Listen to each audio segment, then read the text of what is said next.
Hello, I'm Naïma. I caught COVID in March 2020.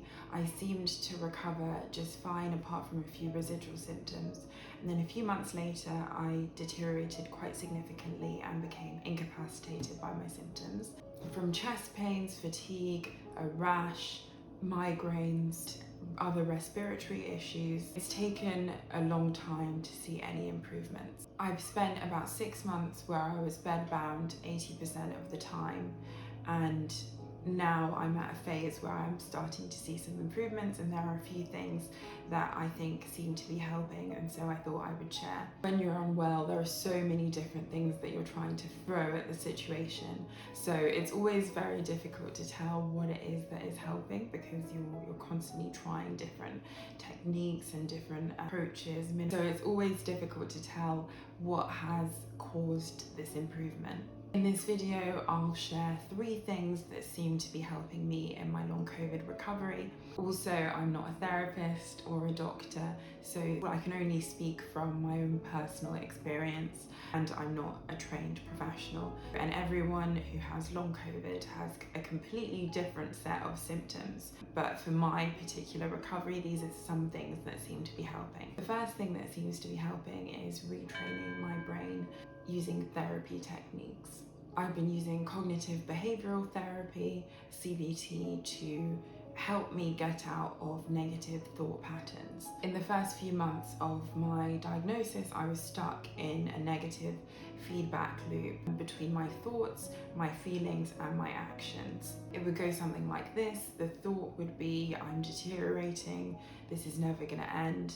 The feeling would be despair and hopelessness, and my actions would be to stay in bed for days or weeks at a time. Now I've got to the stage where even if I am deteriorating, I acknowledge that that could be the case, realize there's nothing I can do, and I don't try not to let it impact my feelings. Easier said than done, definitely, and I don't take any actions as a result. A lot of this change in mindset I can definitely attached to the CBT techniques that I have been learning. I got a lot of the CBT free from the NHS, which is the National Health Service in the UK, and I got 6 sessions, and I've been able to apply these to my life. You don't have access to any CBT for free. There are also a lot of books that I've been using as well, including Overcoming Chronic Fatigue by Mary Burgess and Managing Pain as well.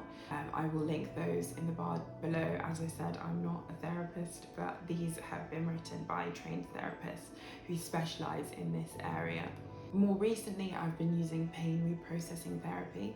Pain reprocessing therapy is a system of therapeutic techniques that retrains the brain to respond to pain properly and subsequently break the cycle of chronic pain. When pain becomes chronic, and this is after you've ruled out any structural issues by doing CT scans and other tests with medical professionals, when pain becomes chronic, it's because your brain has got so good at sending those signals of pain, even after you may have healed. All pain originates in the brain, and that means that there is some level of control that you have over the way that you respond.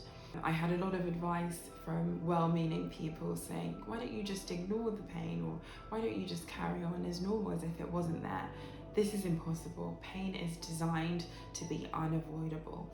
So I found a great book that can teach you some of these techniques to help you get out of this cycle and to help you retrain your brain. It's called The Way Out, a revolutionary, scientifically proven approach to healing chronic pain. It's really interesting, and I highly recommend this to anyone who is caught in this pain fear cycle that I was also caught in. I've also been using an app called Curable, which is incredible, very similar to this book. It guides you through meditation, brain retraining techniques, writing exercises that you can do at home, and education as well, because the more you can come armed with education about pain, the less scary it is to your body. That's what I've found anyway, and it's been really, really useful in terms of calming me down, and when I do get more severe symptoms of pain, I don't get completely terrified that my body is trying to tell me that something is seriously wrong.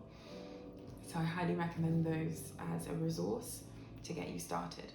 I would say the combination of education around pain, using some of these retraining techniques, and also these books has been really useful in helping me get to a much better place with this condition.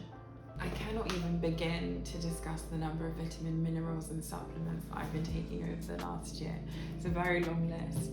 I recently found something new that I'm trying called D-ribose. I'd never even heard of it, but I've been trying it for the last month and it has been quite useful so far. There's no miracle cure, unfortunately. It's just all about trying different things that slightly contribute and alleviate the symptoms. D-ribose usually comes in a powdered form. It's used by athletes and high performance sports people to help you recover more quickly from fatigue. It's an organic compound that occurs naturally in every living cell. It is a key component of ATP, which is an energy carrying molecule that captures energy from food and releases it for other purposes. Within a few days of using this powder, I noticed a few differences in terms of my ability to recover a bit more quickly. One of the key symptoms of long COVID is post-exertional malaise, which is often shortened down to PEM. And this is where after any exertion, mental, physical, or psychological, your body is unable to recover, and so your symptoms get worse either a few hours or a few days later. And so this is what makes long COVID so difficult, is that you're constantly trying to navigate what is it that has caused this deterioration in symptoms. And so I think D-ribose has been quite good at helping to alleviate some of those PEM symptoms that make long COVID so difficult. And the last thing that's really helped me is time. Even though it didn't seem like it at the time, I think when I look back at my recovery month to month, I was definitely improving. I'd say straight after I had COVID, I seemed to recover just fine, apart from a few residual symptoms like a rash, which I didn't yet know was the first sign of long COVID.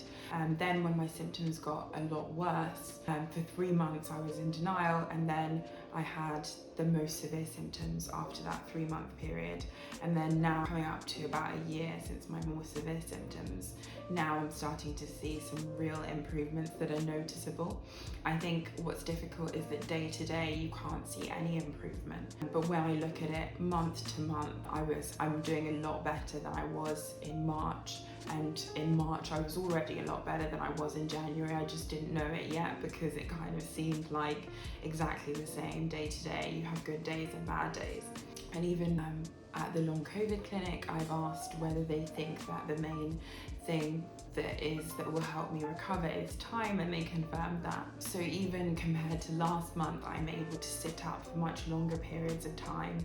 So I do think that hopefully in another few months I will be in an even better position. So yes, thank you so much for listening. And these are the top 3 things that I think are helping me in this later stage of my long COVID recovery. Please comment down below if you're someone who is suffering with long COVID as well, and anything that's been helping you to alleviate some of your symptoms. Thanks for watching.